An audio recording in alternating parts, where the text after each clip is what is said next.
Music by Trisra Recording Studio, Basti.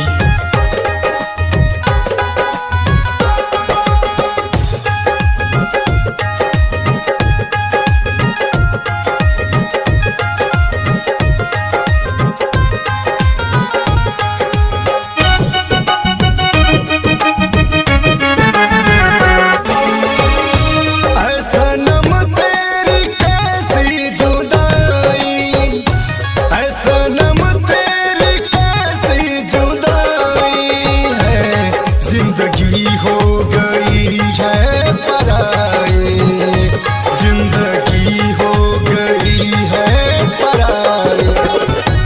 उसकी यादों ने हर पल रुलाई, उसकी यादों ने हर पल रुलाई है।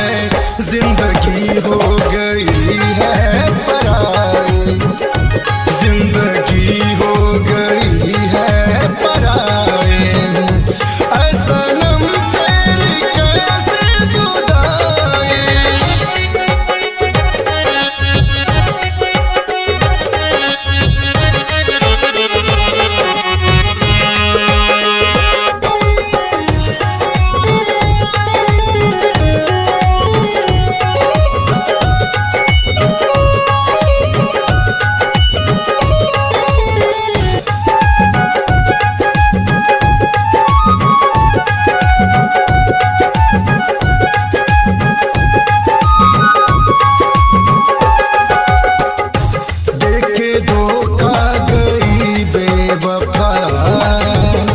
मुझसे हो क्या गई थी खता, देखे धोखा गई बेवफा।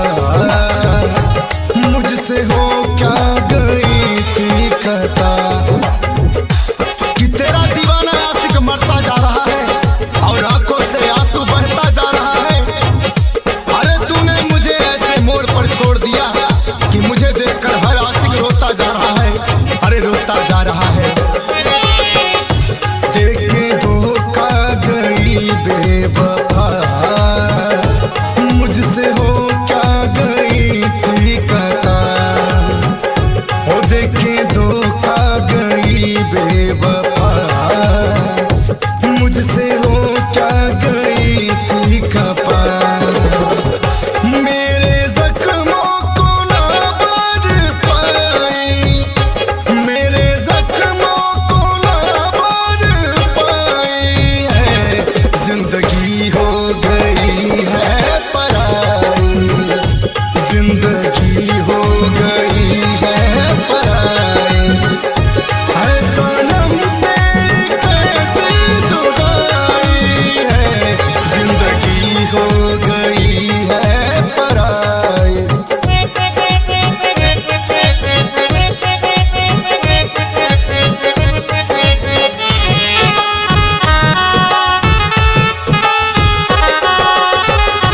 पहले था प्यार मुझसे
कोई कम नहीं होता, और है ये दौलत जिसके पास उसे कुछ गम नहीं होता।